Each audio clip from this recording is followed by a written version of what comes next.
తెలంగాణ అసెంబ్లీలో కులగణనపై వాడివేడి చర్చ జరిగింది. ప్రతిపక్ష ఎమ్మెల్యేలు చేసిన ఆరోపణల్ని సీఎం రేవంత్ రెడ్డి తీవ్రంగా ఖండిస్తూనే ఘాటుగా బదులిచ్చారు. బీఆర్ఎస్ చేసిన సమగ్ర కుటుంబ సర్వేపైన తీవ్ర విమర్శలు చేశారు. తాము చేపట్టిన కులగణన వివరాలను రాష్ట్రంలో సంక్షేమ పథకాల కోసం ఉపయోగిస్తామన్నారు. అంతేకాదు ఎస్సీ వర్గీకరణను కూడా అమలు చేస్తామన్నారు సీఎం రేవంత్ రెడ్డి. ఈ ప్రక్రియలో భాగంగా బీహార్ అంతకుముందు కర్ణాటక రాష్ట్రాలు ఈ ప్రక్రియను చేపట్టి బీహార్ తీసుకొచ్చిన ఈ వివరాలను కోర్టులు కూడా వాటి మీద స్టే ఇవ్వడంతో తప్పిదం జరగొద్దు, ఇది పక్కడబందీగా ఉండాలి అని చెప్పి అధికారులను ఆయా రాష్ట్రాలకు పంపించిన అధ్యక్ష. ఇదేదో ఆషామాషిగా ఇక్కడ ఉన్న కొద్దిమందిని పంచాయతీరాజ్లో లేకపోతే ఏదైనా డిపార్ట్మెంట్కి సంబంధించిన క్రింది స్థాయి ఉద్యోగస్తులను పంపించే వివరాల సేకరణ కాదు అధ్యక్ష. ఈ దేశంలోనే ఈ దేశానికి ఆదర్శంగా ఉండే ఒక దిక్సూచిగా మారాలని తెలంగాణ రాష్ట్ర ప్రభుత్వం ఇతర రాష్ట్రాలలో ఇట్లాంటి ప్రక్రియ చేపట్టి ఈ ప్రక్రియ న్యాయస్థానాల ముందు నిలవకపోవడం, ఈ ప్రక్రియ వల్ల జరిగిన నష్టాన్ని అంచనా వేయడానికి కూడా ఇతర రాష్ట్రాలకు అధికారులను పంపించి ఆయా రాష్ట్రాలలో జరిగిన పరిణామాలను మనమంతా కూడా ఒక స్టడీ చేసి అధికారుల నుంచి నివేదిక తెప్పించుకొని తద్వారా జనగణన ఏ విధంగా చేసిండ్రు, ఇతర రాష్ట్రాలలో కులగణన ఏ విధంగా నిర్వహించారు, వీటన్నిటిని పరిగణకు తీసుకొని పదే పదే ముఖ్యమంత్రి స్థాయిలో నేను, ప్లానింగ్ బోర్డు ఉప ముఖ్యమంత్రి గారు ఆర్థిక శాఖ కిందకు వస్తుంది వారు, అదేవిధంగా మా cabinet sub committee chairman Uttam Kumar Reddy గారు వివిధ సందర్భాలలో చీఫ్ సెక్రటరీ గారితో సహా 12 సార్లు సమావేశాలు పెట్టి సమీక్షలు చేసి అధికారులకు సూచనలు చేసి ఒక పక్కడ్బందీ ప్రణాళికతోటి ఏ విధంగా అయితే జనాభాను మనం లెక్కిస్తామో, ఈ సర్వే 50 రోజులు జరిగింది, ఒక్కరోజు కాదు, ఇండ్ల దగ్గర కూడా వెళ్ళారు. కల్వకుంట్ల చంద్రశేఖరరావు గారు ఎమ్మెల్యే గజ్వేల్, కల్వకుంట్ల తారక రామారావు గారు ఎమ్మెల్యే సిరిసిల్ల, తన్నీరు హరీష్ రావు గారు ఎమ్మెల్యే సిద్దిపేట, పద్మారావు గారు MLA Secunderabad, Palla Rajeshwar Reddy MLA Secunderabad, Pochampalli Srinivas Reddy MLC మన అదొకటి. అదేవిధంగా అధ్యక్ష, అదేవిధంగా మా మిత్రుడు పాయల్ శంకర్ గారికి కూడా తెలవాలి, శ్రీమతి డికే అరుణ మహబూబ్ నగర్ ఎంపీ. అధ్యక్ష, వీళ్ళందరూ సర్వేలో పాల్గొనకుండా నేను అడిగిన కొంత మిత్రులను అందులో ఉన్న వాళ్ళని, ఏందా సారు ప్రధాన ప్రతిపక్ష నాయకుడు లేకపోతే వీళ్ళంతా మంత్రులు చేశారు ఎందుకు సర్వేలో పాల్గొంటలేరంటే, అన్నా నువ్వు ఇచ్చిన సర్వేలో ఇంతకుముందే చెప్పకనే పెద్దలు శ్రీనివాస్ యాదవ్ గారు చెప్పారు ఒక మాట, మీరు ఇన్ని వివరాలు అడిగితే మా సార్ వాళ్ళు ఎట్లిస్తారని. 5వ పేజీలో ఏముంది అధ్యక్ష, మీ భూమి వివరాలు చెప్పండి అని అడిగినాం అధ్యక్ష. ఒక్క దెబ్బకే చంద్రశేఖరరావు గారు, తారక రామారావు గారు, హరీష్ రావు గారు వీళ్ళందరూ ఎవరు సమాచారం ఇవ్వలేరు అధ్యక్ష. ఇప్పుడు మేము ఏం అడిగినాం అధ్యక్ష, దీంట్లో అందరూ 3,54,138 మంది సర్వేలో పాల్గొంటే ఇక్కడున్న ఎమ్మెల్యేలు మంత్రులు అందరూ వివరాలు ఇస్తే భూముల వివరాలు అడగంగానే సర్వేలో పాల్గొన్నారా అధ్యక్ష? సర్వేలో పాల్గొన్న వాళ్ళు వెనకాల నుంచి శంకర్ని పాడు చేస్తున్నారు అధ్యక్ష, అబద్ధాలు చెప్పి. రాజకీయంగా ఈ వేదిక మీద నుంచి నేను మాట ఇస్తున్నా. మా పిసిసి అధ్యక్షుడి గారితో నేను మాట తీసుకొని వచ్చిన అధ్యక్ష. మా పిసిసి అధ్యక్షుడు మహేష్ కుమార్ గౌడ్ గారిని నేను అడిగిన, ఒకవేళ చట్టపరంగా 42% ఇవ్వడానికి అవకాశం లేకపోతే పార్టీ పరంగా రేపు జరగబోయే స్థానిక సంస్థలలో కాంగ్రెస్ పార్టీ 42% సీట్లు ఇస్తామని చెప్పినాం అధ్యక్ష.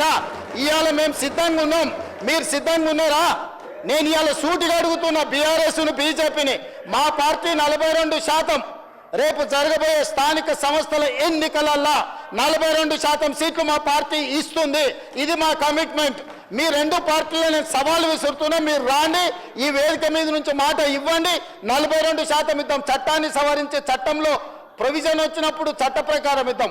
ఈరోజు రాజకీయంగా నైతికంగా మనం కట్టుబడి ఉండి 42% బలహీన వర్గాలకు సీట్లు ఇద్దాం. మీకు చిత్తశుద్ధి ఉంటే ముందుకు రాండి అని చెప్పి నేను వారికి సూచన చేస్తున్నా అధ్యక్ష. పాలిటిక్స్ ఇది రాజకీయాల కంటే అతీతమైన ఒక మంచి ఉద్దేశంతో ప్రభుత్వం చేపట్టింది.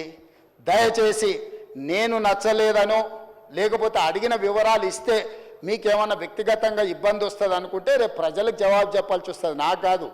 ఈరోజు తెలంగాణ సమాజంలో ఉన్న 56% బలహీన వర్గాలకు ఈ సమాచారాన్ని ఇవ్వని ప్రజాప్రతినిధులు సమాధానం చెప్పాలి.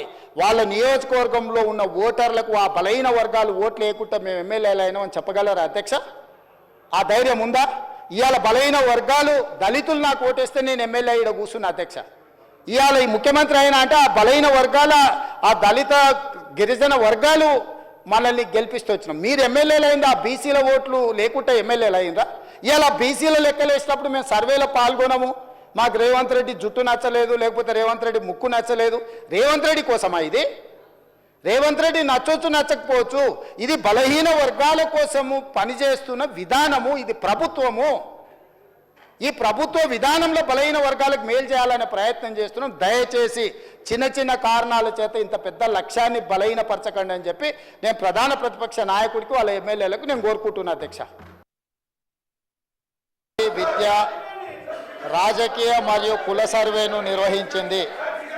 ఈ సర్వే రాష్ట్రంలోని వివిధ కులాల సామాజిక, ఆర్థిక, విద్య, ఉపాధి మరియు రాజకీయ స్థితిగతులను వెలుగులోకి తెచ్చింది. తెలంగాణ ప్రభుత్వం వెనుకబడిన తరగతులు, షెడ్యూల్డ్ కులాలు, షెడ్యూల్డ్ తెగలు మరియు రాష్ట్రంలోని ఇతర బలహీన వర్గాల అభివృద్ధికి కట్టుబడి ఉంది. రాష్ట్రంలోని వివిధ కులాల మధ్య వెలువడిన అసమానతలను తగ్గించడానికి అనుకూల విధానాలు మరియు అఫర్మేటివ్ పాలసీలను రూపొందించడానికి తెలంగాణ ప్రభుత్వం చిత్తశుద్ధితో కట్టుబడి ఉంది. దేశ స్వతంత్రం నాటి నుంచి ఎదురు చూస్తున్న ఈ చారిత్రాత్మక నిర్ణయాన్ని తెలంగాణ రాష్ట్ర ప్రభుత్వం మొదటిసారి ఆచరించడం ఆదర్శనీయం.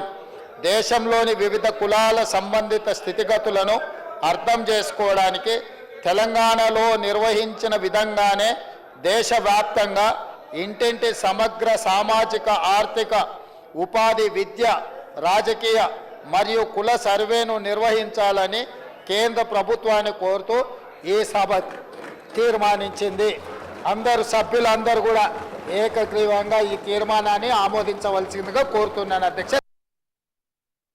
బీసీ కులగణన కావచ్చు, లేకపోతే ఈరోజు మాదిగ ఉపకులాల వర్గీకరణ కావచ్చు, ఇవి చరిత్రలో నిలిచిపోయే అంశాలు అధ్యక్ష.